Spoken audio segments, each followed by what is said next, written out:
know that there are some people in this world that did not tune in to the Alliance Vlog podcast. Shame on you! Shame on you. My name is Ella Envy, and I'm one half of the NWA Women's World Tag Team Champions. And I'm Kylie Paige, the other half of the NWA World Women's Tag Team Champions. And you better go listen to the Alliance Vlog, what is it called again? Podcast, period. Or you're ugly. Pretty and power approved. Mi gente, you already know who it is. It's the radioactive pop with Danny Limelight, the United Wrestling Network World Heavyweight Champion. And make sure you tune into the Alliance Vlog every week. You heard it here first. Straight from Poppy. I'm soon gonna be in fifth. Good. I'm glad you know the future. That's perfect. Now, why are you excited to be here tonight? Because I'm just excited. Yeah. No other explanation. Now, I do believe, tell me the truth. Is it true that your dad has a ringside seat but didn't get you guys ringside seats? That is true, but it's because of his YouTube channel, okay? It's his YouTube, okay? Her dad's an influencer. Let him go, guys.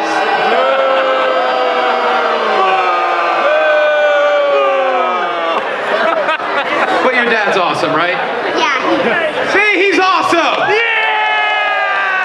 Give it up for Claire. Thank you so much, Claire. High five. Hey guys, check this out. I am officially now sponsored by Dubby. Dubby is a clean energy drink made to give you focus with no crash. If you guys are like me, you're always needing a burst of energy, especially with one with no crash. Dubby contains vitamins, amino acids, a nootropic, and 150 milligrams of caffeine. It keeps me awake with no jitters, guys. Check it out. Merch link is in the bio. Dubby.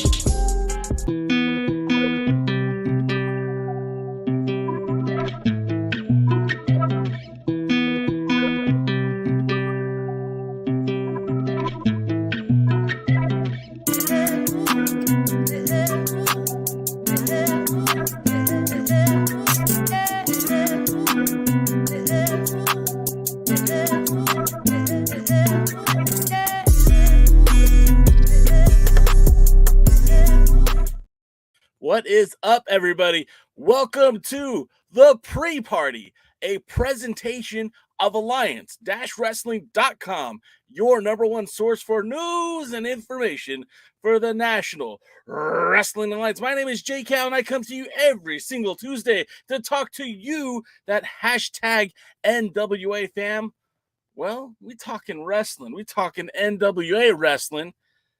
I mean, unless you guys want to talk about Double or Nothing.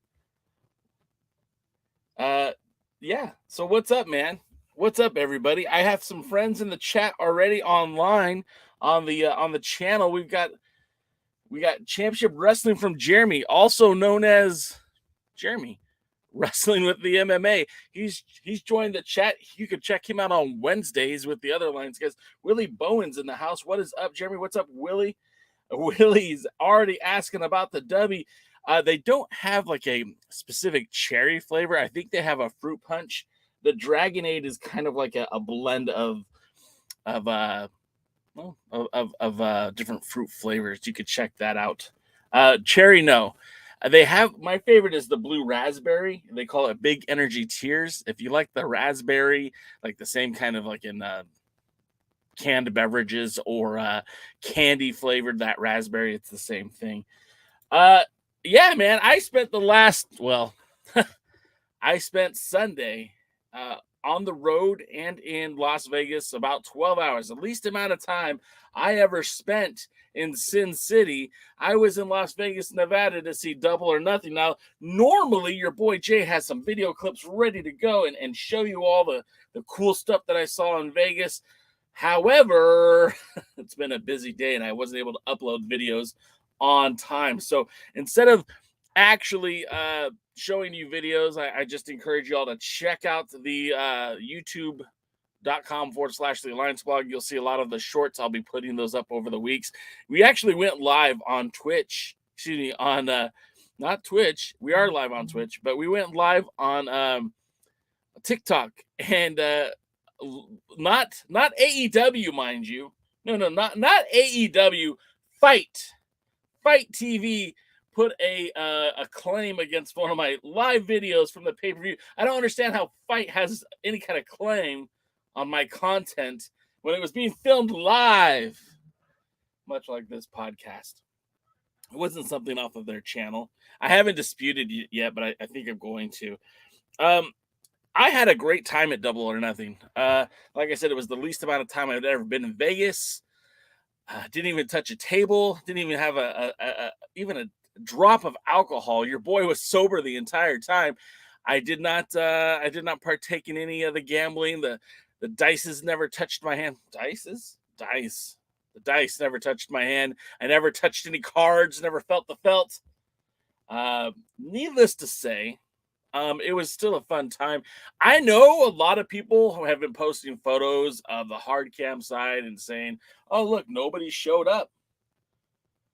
Nobody showed up." And no, that's not true. There was a ton of people there. And I'm just now seeing Big Chris Dog in the chat said that he was there and we didn't link up. I did not even remember that Big Chris Dog is now living in Vegas. I should have known better. I should have reached out. My bad, Chris. I don't know when I'll be in Vegas again next, but when I do, we'll have to meet up somewhere, get some drinks or something. I literally was there with some friends. If you guys follow this podcast for a long time, you might have seen the podcast I do with Daryl Big D. He was there, and he and I just literally, it was his son, it was his cousin. We rode in, a 4-hour drive in, did a little bit of shopping, a little bit of eating, watched the pay-per-view, and drove back home literally that night. Like I said, that was the least amount of time I'd ever spent in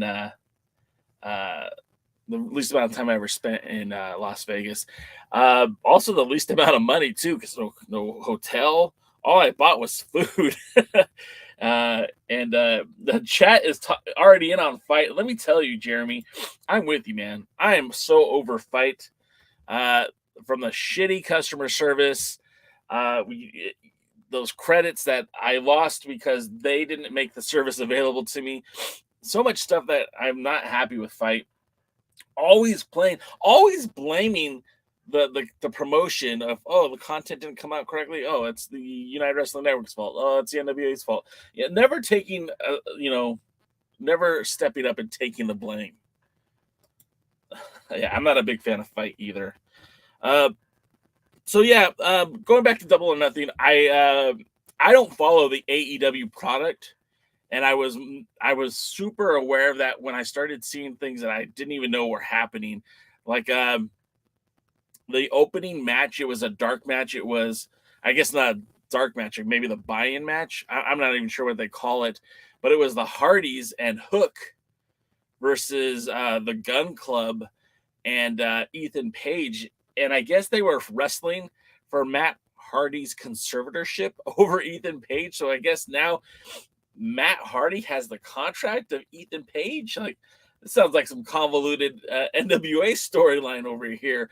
And then Hook is Taz's kid. And the last time I saw him, he had the FTW title, but he wasn't wearing it that night. And we never did see it. I was kind of hopeful that we might get a run-in from CM Punk as they're getting ready to air Collision very, very soon. I thought we might see Hook is Wishadon from SF Games. What do you mean by that, Mike? Is Wishadon from SF Games? SF. I don't know what SF is. That's not San Francisco, is it? Wishadon. Well, you stole my momentum, Mike, because I have no idea who that is. But the one match, well, there's a couple matches that I really did enjoy. I'll mention the Battle Royal was amazing. If you like Lucha Libre, that Battle Royal was off the charts awesome. They did some weird stuff in that ring. Commander never even actually got into the ring, did that whole rope run thing, which whether you are into that or not, it is such an extreme level of athleticism to be able to walk the rope like Undertaker did, let alone run across it. And then he dove onto, I don't even know these guys' names. It's embarrassing. It was cool. like again in a battle royal, it seems like not the most well advised situation to dive out of the ring. However, he had not actually entered the ring yet, so that was kind of cool. Bandito, Penta Zero Miedo, am I saying that right? Ray Phoenix and Commander all kind of worked together at equal parts in the battle royal, which was kind of cool. It had that vibe, like us against the world, the AAA's version of the LWO, whatever you want to call it. That's the AAA, AEW's version. It was just kind of cool to see them like work together. Some things never change. Brian Cage is still an amazing athlete. He's still huge. He's jacked to the gills. Wardlow versus Christian. I was rooting hard for our former world's heavyweight champion, Christian. I was disappointed in some of the, excuse me, guys, my nose is bugging me. I was disappointed by some of the booking decisions that they had in that match. For example, if you hadn't seen it yet, minor spoilers, but of course, man, my brain is not working today. Luchasaurus came down to get involved in the match. And at one point, Wardlow had put him on a table, then climbed the top ladder and dove on him, which was, a cool spectacle. Don't get me wrong, but then the booking just doesn't make sense, because if you are Wardlow and you are the TBS or TNT champion, and you want to be champion and stay champion, and you're in a ladder match, if you have Mr. Christian Cage down and out and you have Luchasaurus down and out, instead of jumping on one of these guys, why aren't you grabbing the title? Another thing that they did was at one point, Wardlow drop kicked the ladder, and it looked like he legit injured his knee. It was pretty scary. I thought he might have broken something. I don't know if he sold it really well or if he really got injured, but I just kept thinking, well, that was kind of a bad idea. Who told you to do that? And let's see, what else did I see? The Four Corners match, the Four Pillars match was really cool. Again, I'm not a huge AEW guy. I'm not a big Darby fan. I only passing like Sammy Guevara, just kind of for what we saw with him in the NWA. Got to see, obviously MJF is not someone who I watch on a regular basis, but someone who I can appreciate. And also, I left out Jungle Boy in there. It was a fun match. Again, the booking's a little weird, and it's kind of funny to hear MJF talk about people trying to break their necks and doing all these spots, and that you don't have to do that. And then he's in a match with all the guys that do those things. It was a fun show. I had a good time. I didn't pay a lot for the tickets. I spent more on gas to get out there than I did to actually pay to get in. The capacity of the crowd, I felt like a lot of the internet reporters weren't really being fair. I know that they mentioned the hard cam side, and there was a big, vast, empty hard cam side. Also, some of the parts of the arena were cut off to limit seating. But when you looked around that arena, outside of that section, it was a pretty packed arena. Was it a sellout? Oh God, no. There were patches of empty seats all around us, but I thought it was a good turnout. And when you think about just the economics of pro wrestling, and I know someone's going to call me out on this, but it's as simple as math, right? The line for merchandise was very, very long. The line to buy food and drink was moderately okay. However, you had to pay $40 to park at the MGM parking structure next door. $40. Well, there's easily 1,000 cars there. Maybe there was 10,000 cars there. Probably not more than 10,000 cars, but there was 10,000 cars there and it cost $40 to park. You do the math. That's a ton of money. Okay. Let's say it wasn't 10,000 cars. Let's say it was 5,000 cars. That's still a lot of money, guys. And that's just for parking. That's not the tickets. That's not the concessions. That's not anything else. So I don't know, man. I thought it was a fun pay-per-view. It wasn't anything earth-shattering, groundbreaking. It wasn't anything that I would say, hey, man, if you want to get into this show, this is the pay-per-view to watch. But I did get to see Bryan Danielson kick some dude's head in. I got to see Christian Cage challenge for a meaningful title. I got to see the Lucha Bros and Bandito and Commander. I did get to see Brian Cage. I got to see Dustin Rhodes. And for that, I mean, it was good, man. I'll take that. I was happy with that. My first ever AEW event, and I thought there was more good than bad.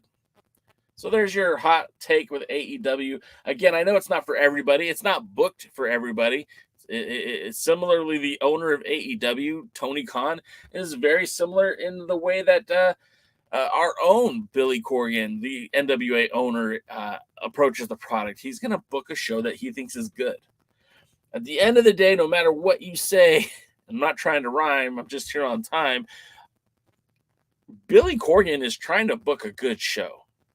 It's just his definition of good is different from yours and mine. Tony Khan is trying to book a good show. It's just, I think what his definition of what good is versus what mine is or what yours is different.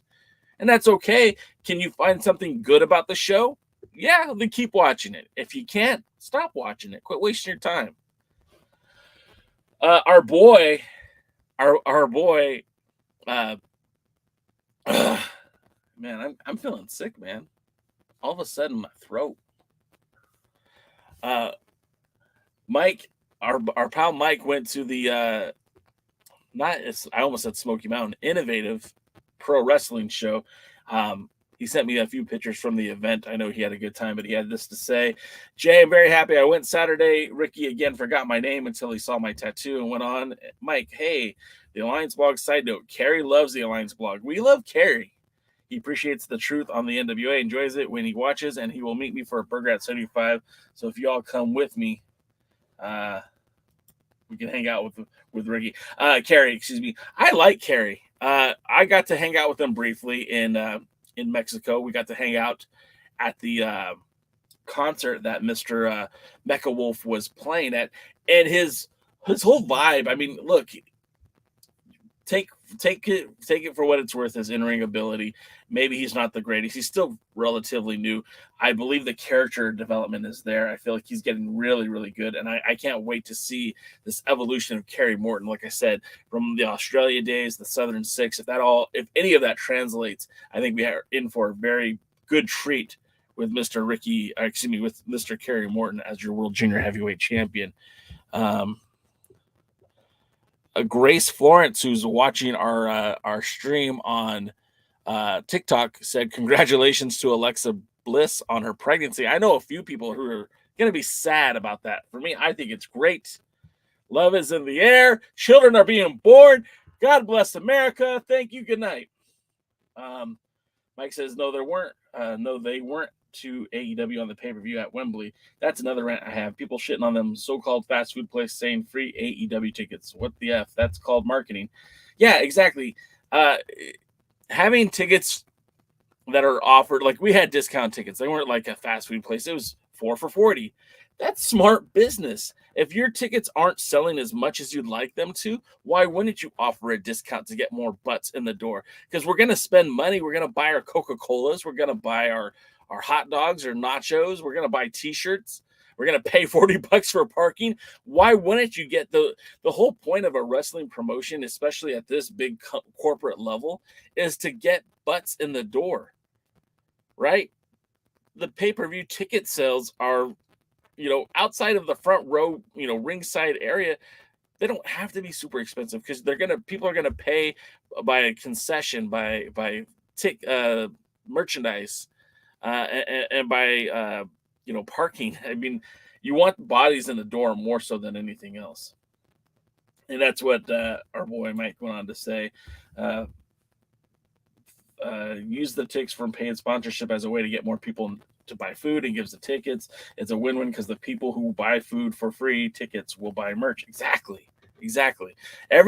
I did not buy any merch because honestly the line was just too long. I would have bought. They had a very handsome Bryan Danielson banner, and I was like, wow, that would look good. That would look good right over here somewhere.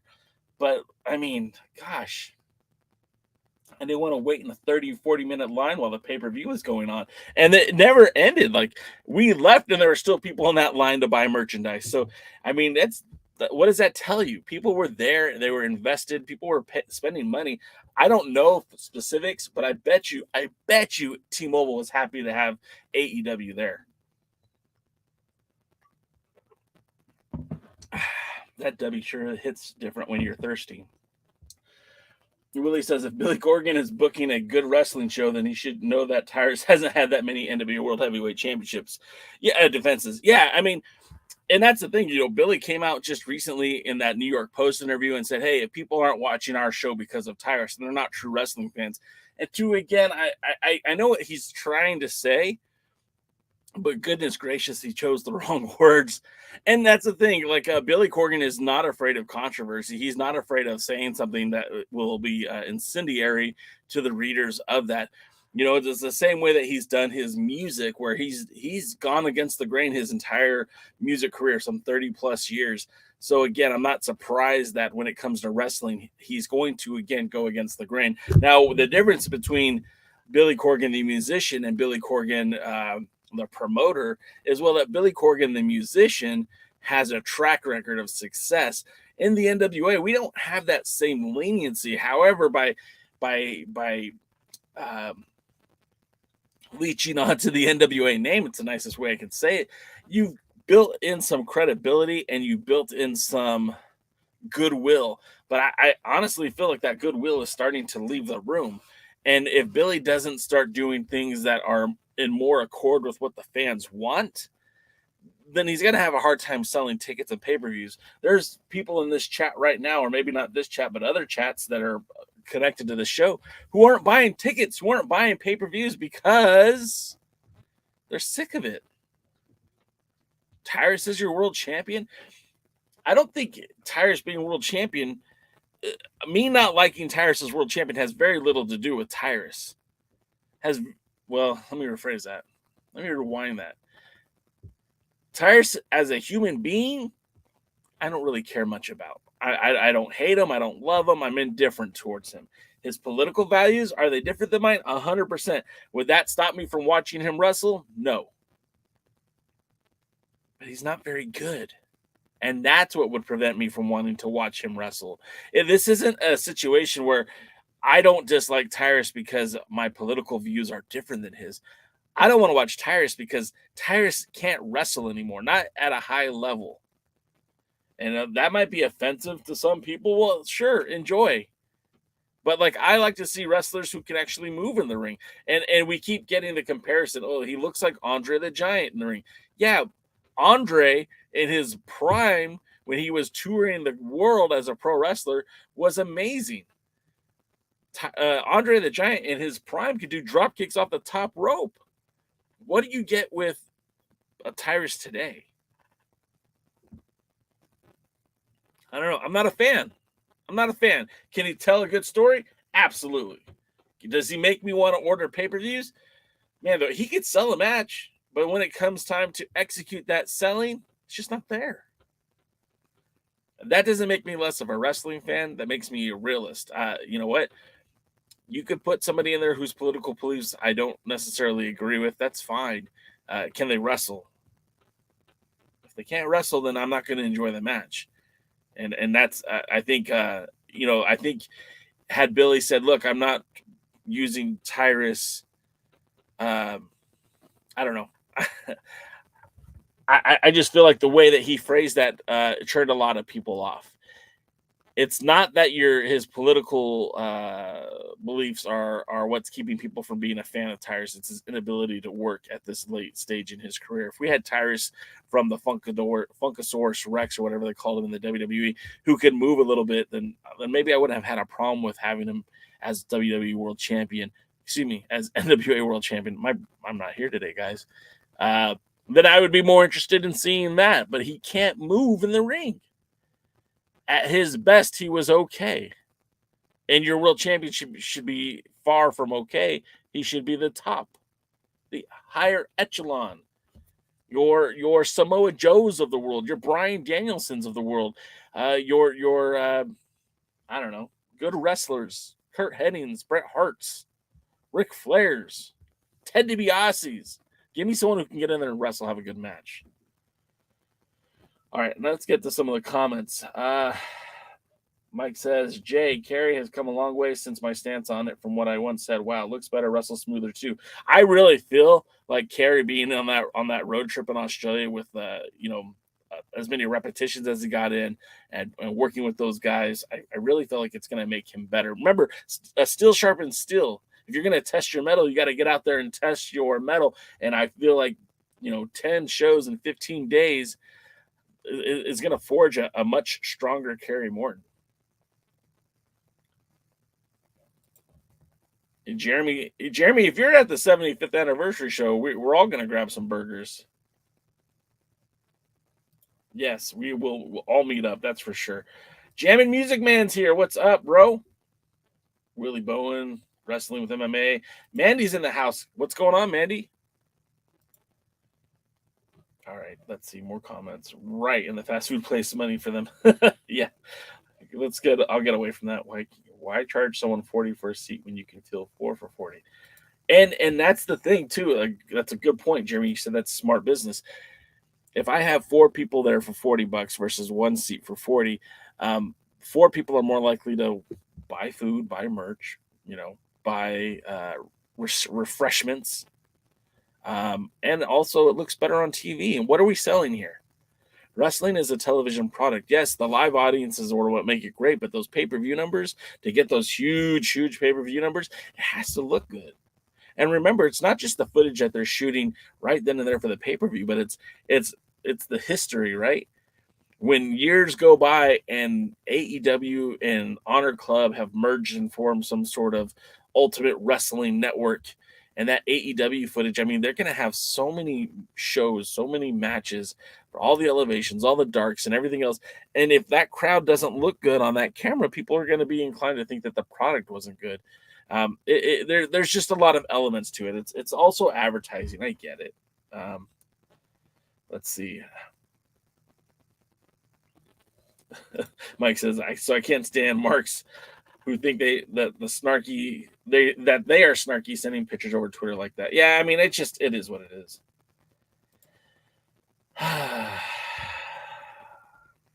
Jammin' Music Man says, do you think they're going to let Tyrus have a run with the title like WCW did with Vader, where he was dominant heel champion for nearly a year?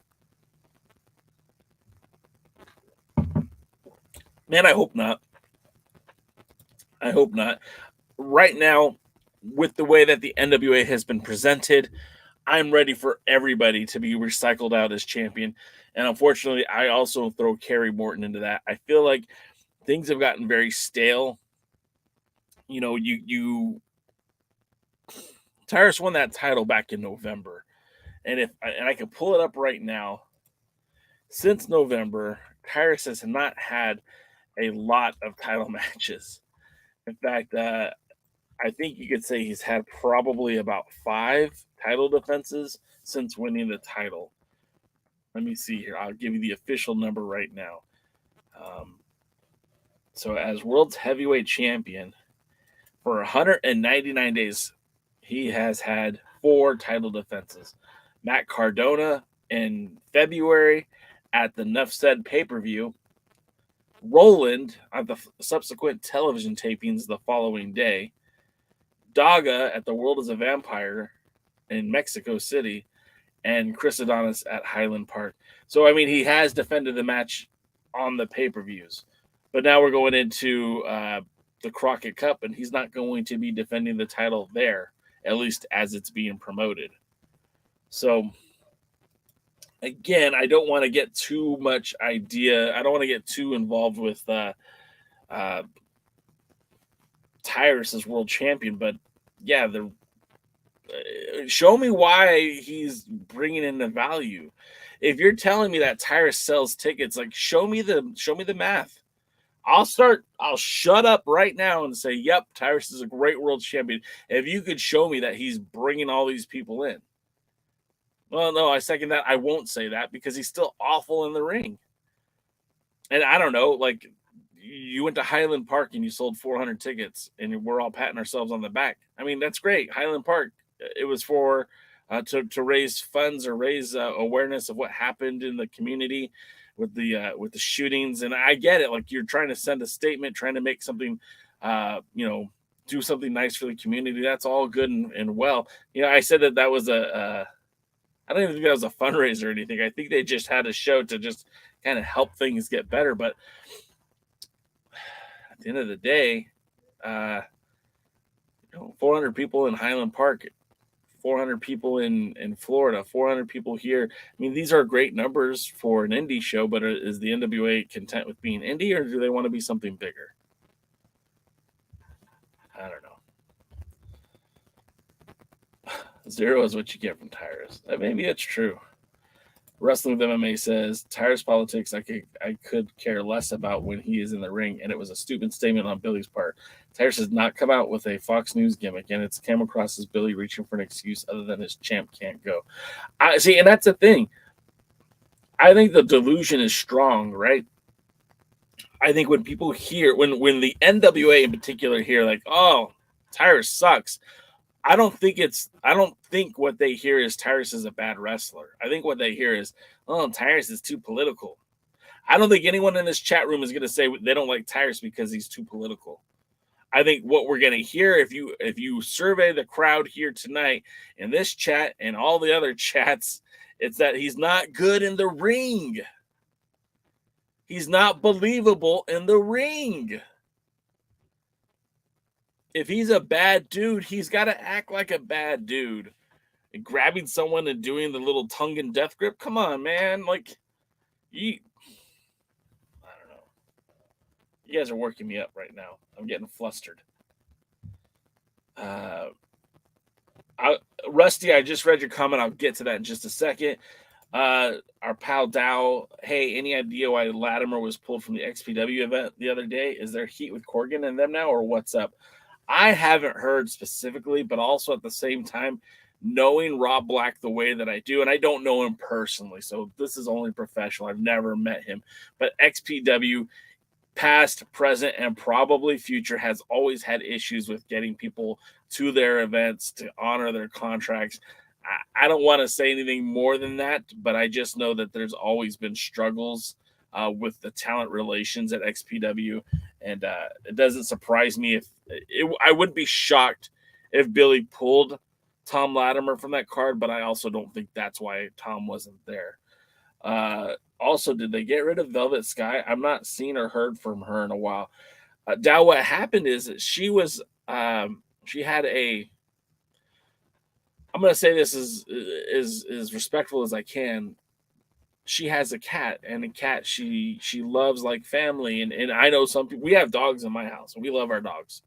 And if something happened to one of our dogs, my wife would be beside herself. And so I guess her cat had emergency surgery, and it had to happen right then and there. So she took herself off of the 312 show. I don't know if that means she will not be back in the NWA. Probably not. But the unfortunate circumstances of booking and recording all that content, all that programming in the course of 2 or 3 days is that for months now you're absent from television. So the fact that we don't see Velvet Sky on TV is more to do with she just wasn't there for those tapings. I would be surprised if she was not back in the booth at Crockett Cup 2023. With that being said, I do believe Danny Deals has done an amazing job in her absence, and I hope that leads to more opportunities for the Deals man to be working commentary either on USA or maybe even both Power and USA if Velvet Sky chooses not to participate on the shows going forward. Rusty says, forgive me, came late. Jay Cal, what do you think about Billy saying not booking for the fans? I think there's a lot of context that we don't quite we don't resonate with, because again, we're not Billy Corgan, and I'm not trying to inflate his already oversized ego, but what I'm saying is that definitely his mind doesn't work the same way as my mind does, or as probably most of your guys' minds in the chat. He has such inflated sense of self-value because he's had so much success in rock music. He's also a little bit out there too because of this. Like, you don't become a genius musically and then think like a regular person. It just doesn't work that way. And I'm not the hugest Smashing Pumpkins fan either, but I can appreciate the value that he has as the lead singer and frontman of that band. It's such an influential band. It's such a popular band, and they will be around for a very long time, and their fans love them almost to a point of obsession, right? I mean, and I'm not trying to poke fun or be mean or anything like that, but the Smashing Pumpkins has a huge cult-like following, and there are people who went to Mexico City to see the Smashing Pumpkins, and in fact, the Smashing Pumpkins has converted some of their fans into wrestling fans. We know Polka Dot Pam comes to the wrestling shows because she started off as a diehard Pumpkins fan. She still is, but she also enjoys the wrestling too. So, with that being said, when Billy said, "I'm not booking it for the fans," I think first of all, I think it was taken out of context. I think what he meant to say is that he's going to book the show the way he wants to book it, not letting the fans take control. And I mean, that's pretty common with a lot of sports, right? I'm a huge baseball fan, but the old adage is if the general manager starts making baseball decisions based on what the fans say, that they'll be soon sitting with the fans and being kicked out of the office. I don't think that Billy Corgan should be booking the show for the fans. I think he should be booking the show the way that he thinks would be the best. However, I think that his idea of what's the best and my idea of what is the best are two different things. I think that Billy Corgan's idea of what is a good wrestling program is different than what yours and mine is. I don't think he's booking this show to be a jerk, to heal up on us. I don't think he's trying to make us leave the product. I just think he doesn't know what we're interested in. I don't think he understands what we are as fans. And their market research shows, Tyrus has a high click rate on Twitter. If Tyrus posts something, it gets a lot of heat with it. If EC3 posts something, a lot of people flock to that. And that's probably true, but that doesn't necessarily mean that I want to watch him wrestle. And maybe we're the vocal minority, right? Maybe we're the ones who say, hey, we don't like this guy as our champion. We want someone better. But the numbers prove that they actually, a paying audience does want him. I don't know. They don't make those numbers public. But I don't think it's that he's not booking for the fans. I think he just doesn't understand the fans that he has. You know, you don't need to make Impact. You don't need to make WWE. We want something different. And they aren't being different right now. Rick Del Santo's in the house. What's up, Rick? Billy will never grow NWA. I mean, it's very hard. Let me just say this. I don't think it's a matter of not being able to grow the brand. We saw him grow the brand. They had, prior to COVID, they were growing the brand. I think in the direction that they're going now, I think it's going to be hard to gain momentum with somebody like Tyrus as your world champion. And if you're going to if you're going to attach yourself to that anchor, your boat's going to lose momentum. Tyrus, great talker on the mic, not a great worker in the ring. And if you're going to continue to push him as this top draw, as this amazing performer, as somebody who can't miss, and half your audience just doesn't want to watch it, can you blame people for tuning out?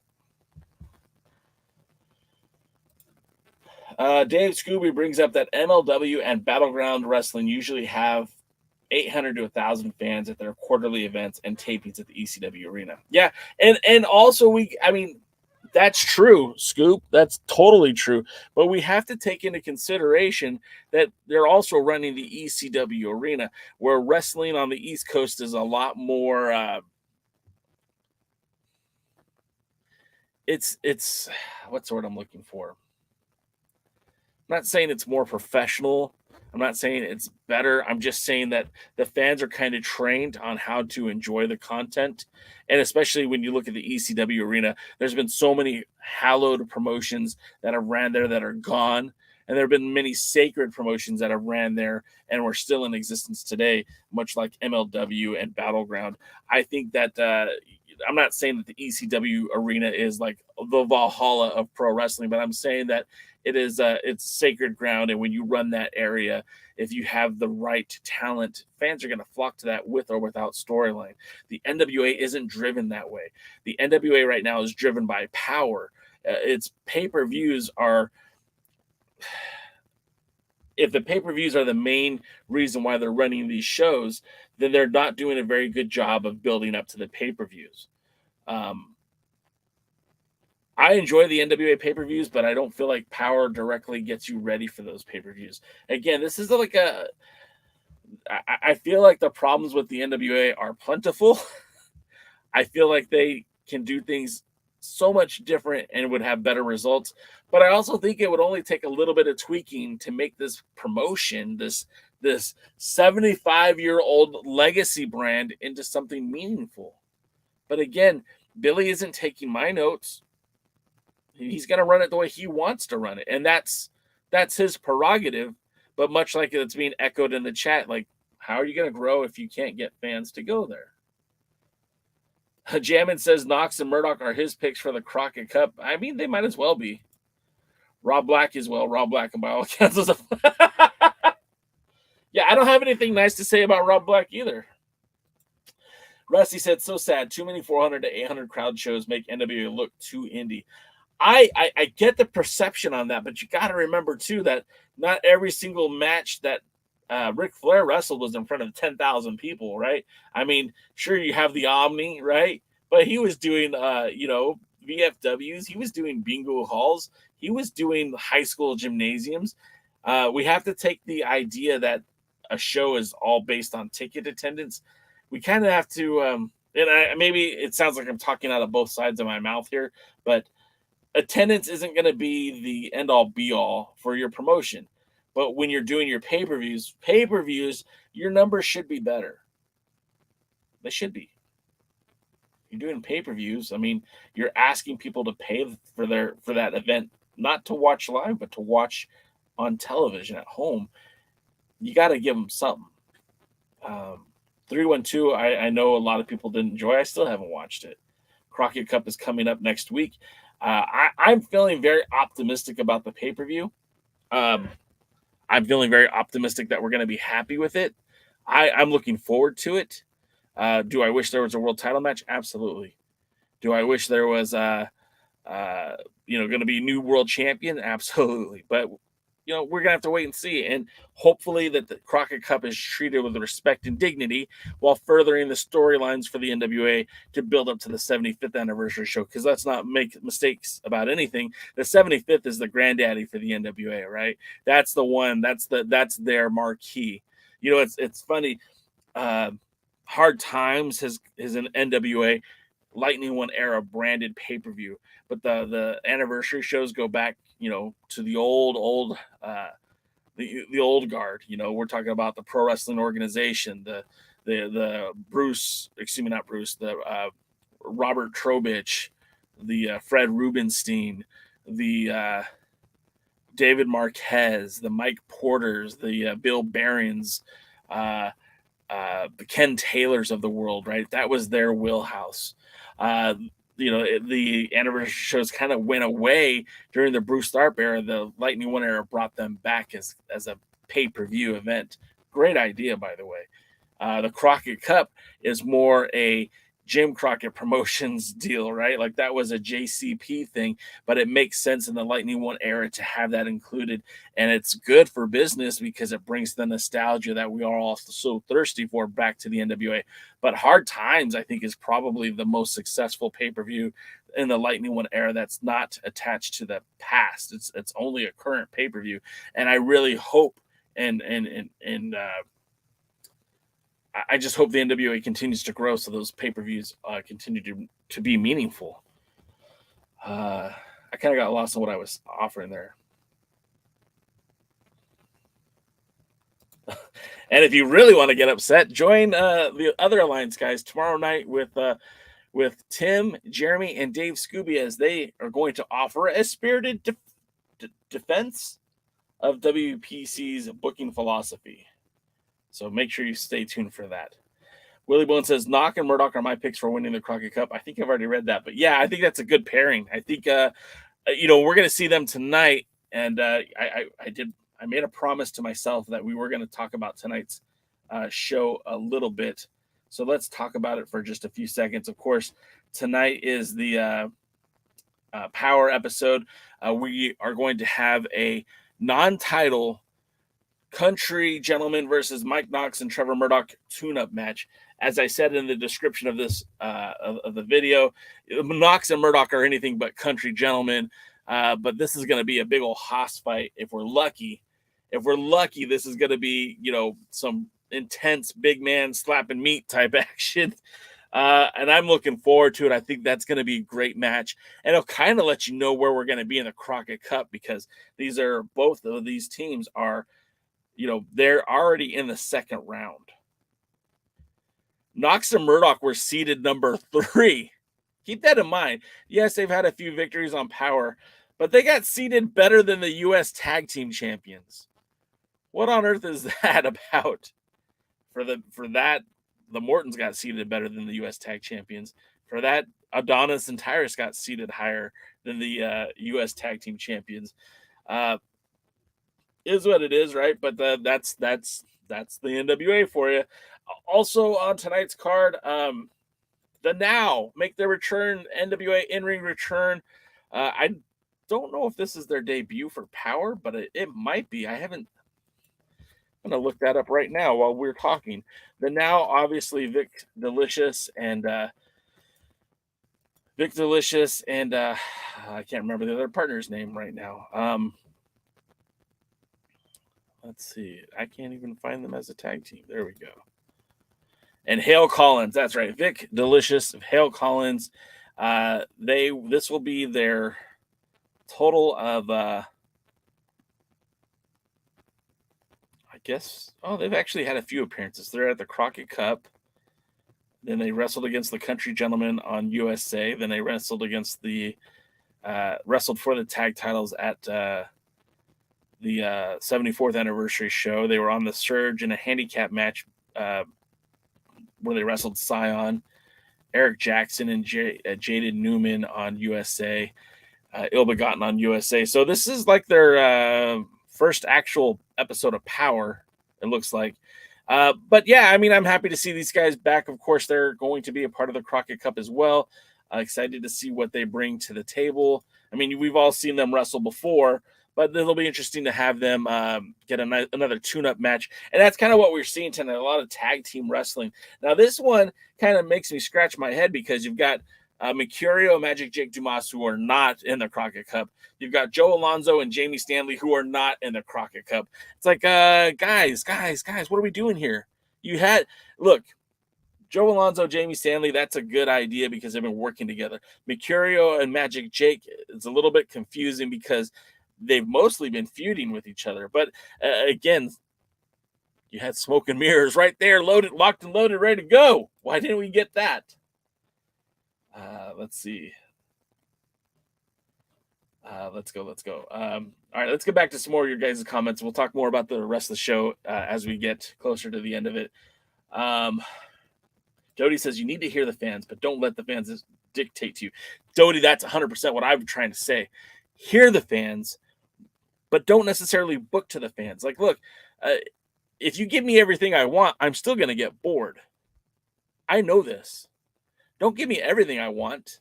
Tell me a story and get me involved in that story. Make me root for the winners and boo the losers. Let me cheer the good guys and boo the bad guys. Let me become invested in your product. Tell adequate stories. They don't have to be, I'm not looking for Chaucer here, right? I'm not looking for something amazing. Just give me something entertaining.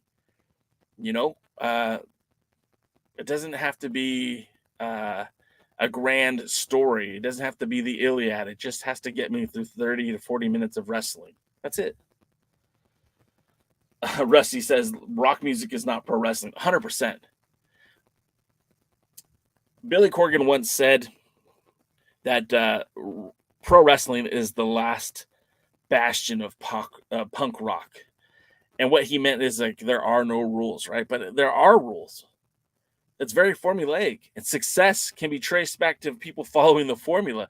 And you can go outside of that box, but at the end of the day, that box still has to have some relevancy. You know, ECW had some insane, extreme wrestling. I mean, I remember seeing Sabu with his arm just ripped to shreds, right? I remember seeing Chris Benoit break his Sabu's neck in a match. I mean, I remember seeing people get, you know, powerbomb through tables to the outside. I remember seeing Spike Dudley eat so many tables, it was ridiculous. But they had good wrestling. They had good wrestling too. They had matches that made sense.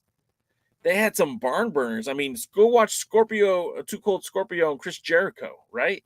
They had some matches that were phenomenal.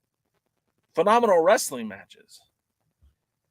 You don't need to reinvent the wheel. That's I'm not asking Billy to reinvent the wheel. I'm not asking him to, again, come up with the Iliad. I'm asking for him to give me 30 minutes to 40 minutes where I can unplug my brain, watch some wrestling, and have stories that will convince me to be invested in characters. That's it. We don't have to reinvent the wheel. Corgan needs to book the NWA more like Eastern Championship Wrestling was. He enjoys irking people, has an odd sense of humor. I think the NWA was bigger earlier on. Now it's like bankrupt almost or stagnant. I mean, I don't want to say it's bankrupt. I don't want to speak to the financials of the NWA because only Billy really knows that. It's not a publicly traded company, and we don't know how much they're paying talent. We don't know how much they're being paid to put on these events. Hell, you know, I don't know who paid for the NWA to be in Australia or in Mexico, but what if those were $1 million shows? I'm not saying they were, but what if they were? The NWA would be in the green now, right? Or in the black? Not in the red. But I don't even know if they're in the red. We don't know. It's only speculation. Dow says, how did that swerve go over with having Magnum Muscle win the titles only for Corgan to say it wasn't legal person? I really like Cardona as champ, but he got hurt and ruined. Two different points. Let me address the first one. I think it went over like the drizzling shits because I feel like everybody is ready to move on from Lauder Rebellion. And I love Mecha Wolf, and I love Bastia 666. Mecha Wolf has been nothing but awesome to me. I've talked to him, I've met him, I've hung out with him. Great dude. Great dude. The story with them being the champions is stagnant. They've beat everybody. They should have lost the titles to the Briscoes. They didn't. Okay. They should have lost to Hawkari. They didn't. Okay. But now what? What are we doing now? They're a great tag team. We know this. But I don't think there's anything left for them to prove as champions. I think at this point, had they lost to Hawkari in New Orleans, you could have built up to that big show in Mexico. They took the titles to Australia. They ran roughshod over everyone in Australia. Now what? Well, this Crockett Cup is going to determine a new number one contender. Maybe the winner of the Crockett Cup will face Lauder Rebellion and take the titles. But yeah, I felt like that was dumb. That was dumb. Neither team looked strong after that. It doesn't make me think that Magnum Muscle is going to go far in the Crockett Cup. It doesn't make me think that Lauder Rebellion is going to go far in the Crockett Cup. It just makes me feel like, why would you waste your time with that? Dodie says, back then they draw around 800 to 1,000 for pay-per-views, even after pandemic. After Tyrus became champ, they draw 300 to 400 for pay-per-views. Yes, don't let fans dictate to you, but the number should be a wake-up call. Yeah, and I don't think they're paying attention. I just don't know. Dave Scooby says, exactly, JC. Lots of regular fans each time I go. I actually like the Crockett Cup USA episode. Highlight the history and storylines going into the pay-per-view. Yeah, I mean, and that's great. And I think that was a smart business decision, and I hope they continue to do that. They've got content. They don't have to keep running matches to make these things important. If you're going to sell me on Crockett Cup, why don't you sell me on some of the legitimacy and the legacy for the last 3 years or 4 years that they've had the Crockett Cup? Show me about the Briscoes winning the titles. Show me about the Briscoes being eliminated by the villains, right? When they got disqualified for the chairs. Show me about Ricky and Robert in there going toe-to-toe with the Briscoes. Like, that was a brutal match, right? Show me that. Show me Kojima and I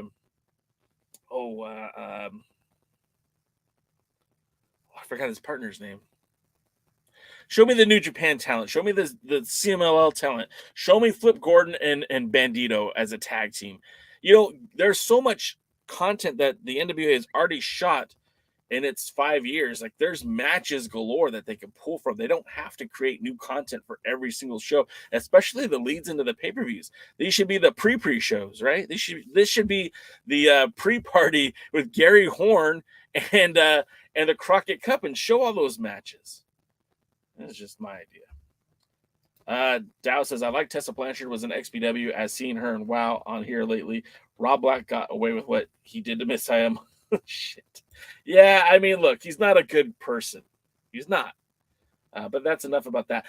When Chris Statlander came out at the pay-per-view at the Double or Nothing, I was up very, very high. At first, I thought that was Tessa Blanchard, and I popped out of my seat because I was like, holy crap, Tessa's in the AEW, and it turned out to be Chris Statlander, which was still a fun match, still a quick little thing, but yeah, that was actually a good match too that I left off. Jade Cargill and Taya was a very fun match. Dodie said 312 was decent, if not for the garbage streaming during crucial moments. Yeah, but see, that's the thing too. Like, did anyone get a refund for that? Did anyone did Fight say, okay, we're sorry about this one, we'll give you 10% off the next pay-per-view, we'll give you a deal, we'll give you $5 off the next show?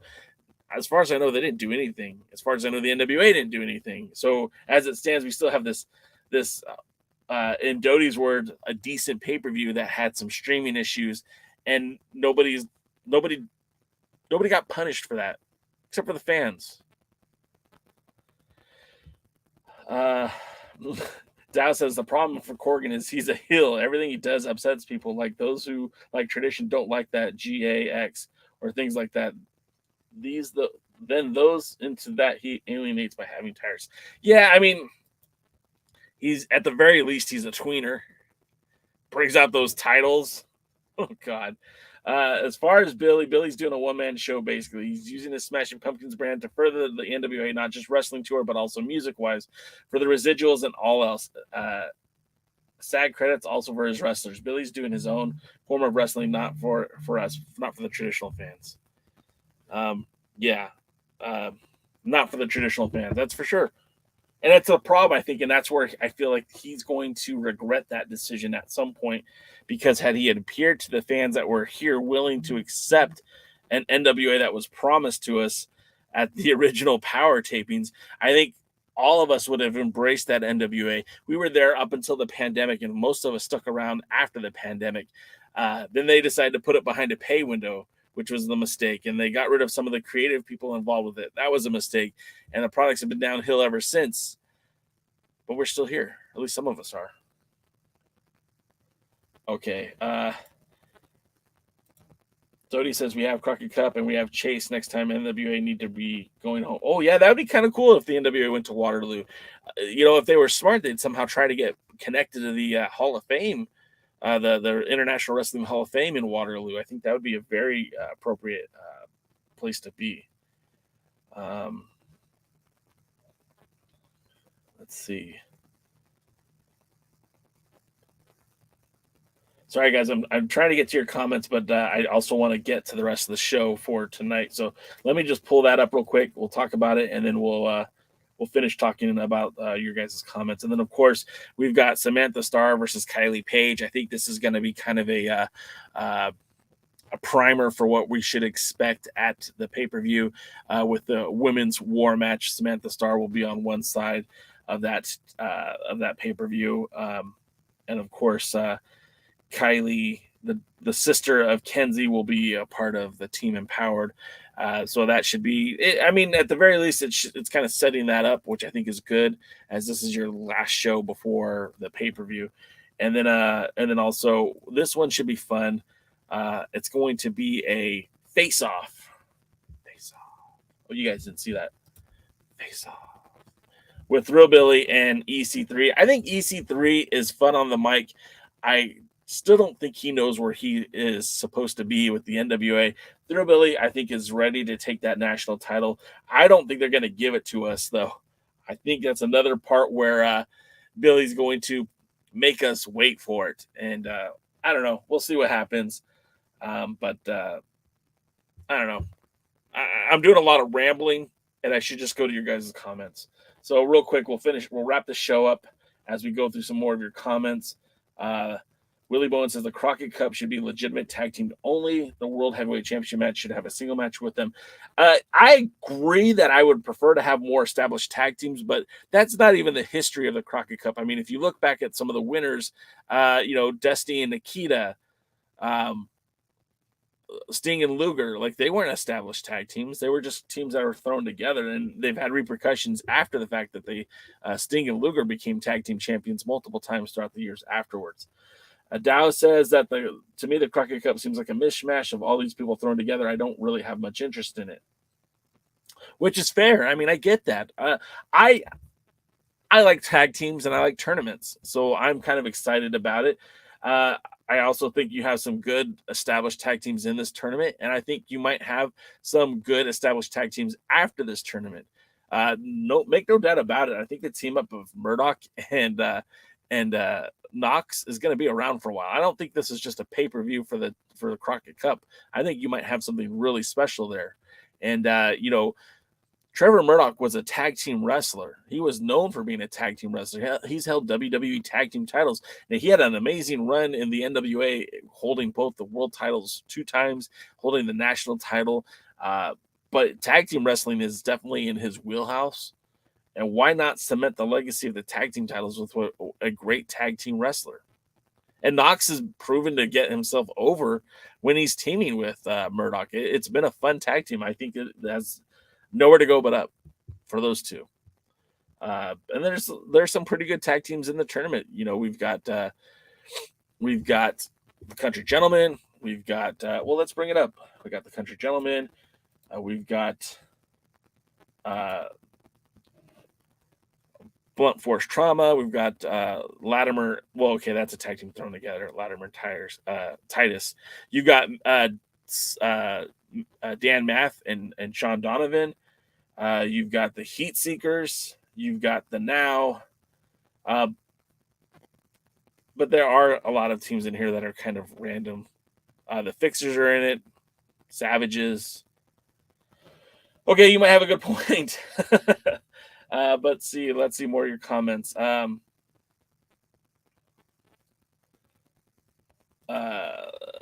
Mike says, if you ask me about Rebellion, that team is all Mecca. His bro is like a fart to win, no person. Hey, come on now. Bastia is great, dude. He's a good high flyer. I like Bastia. I'm not gonna sit here for that. Mandy says, I wonder what the wrestlers under Billy right now think about his view on the fans. I think that the NWA talent is happy with the way Billy is doing things. Number one, they get paid. Number two, they have a lot of creative input. Every single wrestler has some creative input. Whether that, dictates the direction of the character is unknown to me.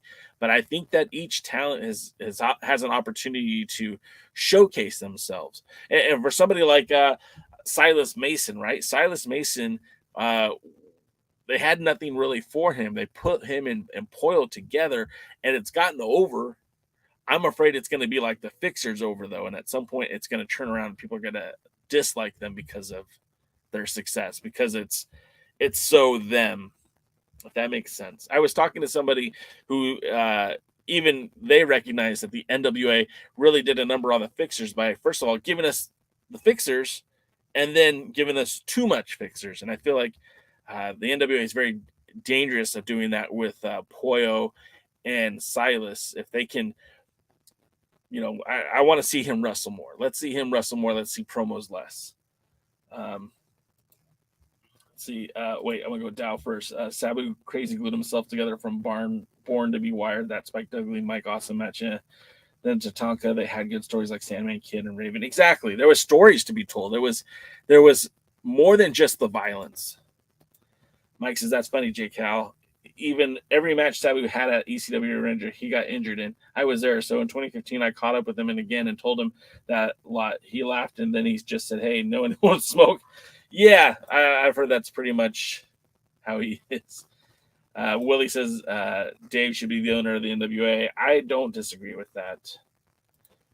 I was not happy with that move, as I like Mims. Also, many thought should have restored or continue the match. Yeah, agreed. We're gonna have to wrap it up here. I